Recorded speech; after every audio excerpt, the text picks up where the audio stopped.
అండి, పెద్ద పాపకి చిన్న పాపకి డైలీ వేర్ కోసం బట్టలు తీసుకుందాం అనేసి జూడియోకి అయితే వచ్చామండి. ఈ జూడియో వచ్చేసి కరెక్పూర్ లో కొత్తగా ఓపెన్ చేశారనమాట.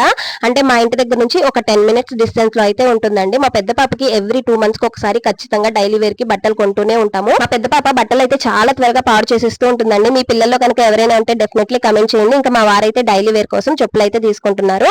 ఇప్పుడే కాదండి, మా వారు ఎప్పుడు షాపింగ్ మాల్ కి వచ్చినా సరే ఇలా డైలీ వేర్ కి చెప్పులు తీసుకుంటూనే ఉంటారనమాట. మేముండే కరెక్పూర్ లో పెద్ద పెద్దగా షాపింగ్ మాల్స్, సినీ పోలీసులు అంత ఎక్కువగా అయితే ఏమి ఉండవండి. ఎక్కడో ఒక్కొక్కటి అయితే ఉంటాయన్నమాట. సో వాటికి కూడా అంత ఎక్కువ అయితే ఏమి వెళ్ళము. ట్రెండ్స్ అయితే ఒకటి ఎక్కువగా ఉంటుంది. బిగ్ బజార్ అయితే ఉండేది, అది క్లోజ్ చేసేసి కూడా 1 ఇయర్ అయితే అవుతుందండి. సో మన ఆంధ్ర లాగా అన్ని చోట్ల అంటే షాపింగ్ మాల్స్, సినీ పోలీసులు తిరగడానికి ఇలా ఏమీ ఉండవన్నమాట. ఇక్కడ ఓన్లీ పూజలే ఎక్కువగా అవుతూ ఉంటాయి. వాటిని ఎక్కువ ఎంజాయ్ చేస్తూ ఉంటారు. అందుకు అది కూడా మంచిదే లేండి. ఎక్కువగా మనీ అయితే ఖర్చు అవ్వు అనమాట. ఎందుకంటే మనం ఒక షాపింగ్ మాల్ కి వెళ్ళామంటే ఖచ్చితంగా ఒక 10,000కి పైనే ఉండాలి కదా. సో అందుకు అది కూడా మంచిదే కదా. వీడియో నచ్చితే లైక్ చేయండి, అలాగే ఛానల్ ని సబ్స్క్రైబ్ చేసుకోండి.